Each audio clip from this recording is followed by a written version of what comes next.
Dňa 24. mája sa v divadelnej sále Mestského kultúrneho strediska konal tohtoročný Deň mesta Šamorín, počas ktorého boli odovzdané ceny mesta. Na podujatí sa zúčastnili aj zástupcovia družobných miest Šamorína. Prítomných privítal primátor Csaba Orosz.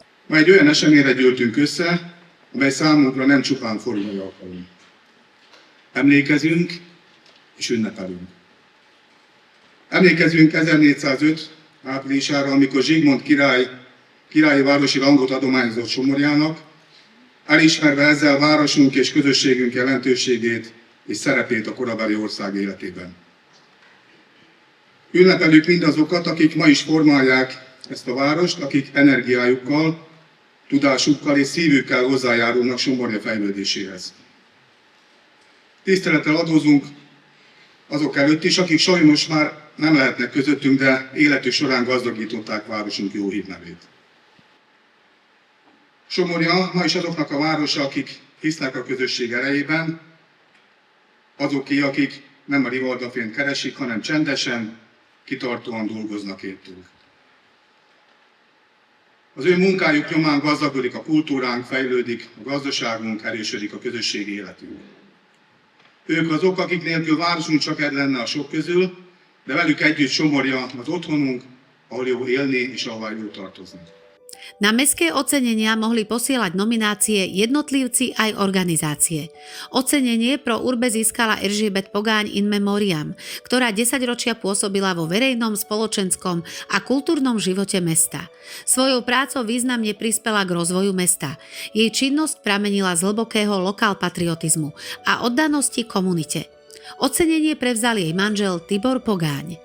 Nem nekem kellene itt állnom, de ezt adta a sors. Nagyon érdekes valaki munkásságának a megítélése. Amíg él az ember, szinte észre sem vesszük, hogy mennyit dolgozik. Amikor elmegy, akkor jövünk rá, hogy milyen nehéz pótolni. Erzsi nagyon sokat dolgozott, időt, fáradtságot, egészségét nem kimélve próbált mindenkinek segíteni, tevékenykedni közösségünkért. Ha tudok, segítek. Vallotta, és ebben a szellemben nevelte a lányokat is, és tevékenykedett is minden ellenszolgáltatás nélkül. Ocenenie Pro Humana získala Erzsébet Godány za dlhoročnú obetavú prácu vykonávanú vo verejnom záujme. Továbbra is még egészségem engedi, továbbra is fogom az egészségileg károsultakat szervezethez vinni tovább. Szeretem az embereket, szeretem a Somorját, szeretek mindenkit. Szeretek itt élni. Ocenenie Pro Honoris získal Jusuf Abazovič in memoriam ako uznanie za jeho celoživotnú obetavú prácu, za vytvorenie a ďalší rozvoj remeselnej výroby zmrzliny a za šírenie dobrého mena nášho mesta. Ocenenie prevzala jeho dcéra Džamila Veliová. Otec bol plný humoru, vedel sa zabaviť, vedel sa zasmiať, aj keď mal ťažké dni a vedel sa aj veľmi rozčúliť, ale to patrilo k tomu, lebo on jednoducho pre neho bol zákazník posvetný, pre neho bol zákazník tabu, toho sa nesmelo rozčúliť, toho sa nesmelo ignorovať a zákazník mal vždy pravdu, aj keď sa nám to nepáčilo, ale jednoducho nás viedol k tomu, že keď to chceme robiť, tak nech to robíme poctivo. Zmrzlinu varíme doteraz rovnakým spôsobom, jak ju začal variť náš otec. Samozrejme technológie a postup sa zmenil, ale ostatné, ten základ zostal a čo je najpodstatnejšie, je to, že zostala to stále robiť rodina a dnes je to už 4. generácia, ktorá to robí. Ocenenie Pro Civis si tento rok prevzal Károj Ürge za obetavú a nezištnú službu v dobrovoľnom hasickom zbore, za ochranu ľudských životov, zdravia a majetku obyvateľov, ako aj za výchovu mladej generácie. Nem számítottam vele, hogy még valaha valamit is fogok kapni, a rengeteg egyéb kitüntetés, elismerés, oklevél mellé. A legtöbb díj közül ezt a Somorjait, a helybeli díjat értékelem a legközelebbi a szívemhez, ami esik. Ocenenie Pro Futura získala Brigita Hedi, ktorá je významnou osobnosťou domáceho hudobného života a svojou prácou celé 10 ročia vytvárala trvalé hodnoty v oblasti klasickej a komornej hudby.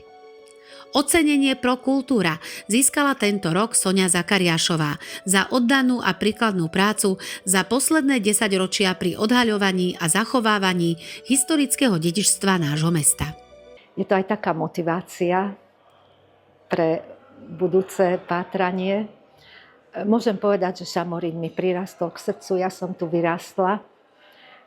Ja som taká polsrdcom Slovenka, polsrdcom Maďarka. V Šamoríne je pekným zvykom, že z úcty ku mne sa Šamorinčania pozdravia po maďarsky, ja z úcty k ním sa pozdravím po slovensky. Chcem sa poďakovať všetkým Šamorinčanom, ktorí pri mne stáli, ma podporili, motivovali ma. Je to pre mňa úžasná výzva do budúcnosti. Ďakujem. Ocenenie primátora prevzala Inka Galbáčová za obetavú a hodnotnú činnosť v miestnom kultúrnom živote, ako aj za dôstojnú reprezentáciu nášho mesta a šírenie jeho dobrého mena. Slávnostnú atmosféru tohtoročného odovzdávania cien umocnil program komorného súboru Harmonia Klasika, zmiešaného zboru Hit, solistov detského folklórneho súboru Čali, speváka Kopáňa Kováča, herca Pétera Brunclíka a žiačky klavírneho odboru základnej umeleckej školy v Šamoríne Annabely Hecht.